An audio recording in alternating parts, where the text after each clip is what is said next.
বাড়ি কেউ নেই, আমরা সবাই পিকনিকে এসেছি। এবারে দেখি আমরা কি কি এনেছি ব্যাগে। দেখাও দেখাও, তুমি দেখাও এক এক করে। কি যে তুমি দেখাও না ভিতরে কি কি আছে। এই যে এটা বড়ি। এটা বড়ি, হুম মুড়ি, হুম এই যে টিফিনের জন্য ভুট্টা, হুম। এগুলো ওষুধপত্র যদি পেট খারাপ হয় তার জন্য, আলু। এই বাবা প্লাস্টিক ছিঁড়ে গেল তো। চশমাটা পড়ে যাচ্ছে রে। আলু, এটা কি? ও এটা জুতো। এটা কি? ওটা লজেস আছে না। ও আচ্ছা, এর মধ্যে মানে ইয়ে শুকনো খাবার। এটা ছাতা। যদি ভূমিকম্প হয় জাপানের মতো। সেই, এটা হচ্ছে কটবেল। আর এই যে কাঁচা লঙ্কা, এগুলো হচ্ছে কর্পূর। তারপরে এগুলো নিউজ পেপার, এগুলো খাবার জন্য টেবিলে পেতে। এটা ছাতু, এগুলো হলুদ। আর এটা কি?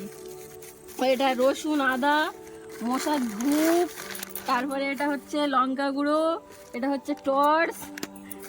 আর এটা কি? ওটা পেঁয়াজ, পেঁয়াজ, হরলিক্স, চা পাতা, জিরে গুঁড়ো, চারজার, টেস্টার প্লাস। আর কি? শুকনো লঙ্কা। এই তো পেয়েছি। যে জিনিসের চাবিটা পেয়ে যাবি। হ্যাঁ তল্লাশি এতক্ষণ এইটার জন্য। ব্যাস। চলো।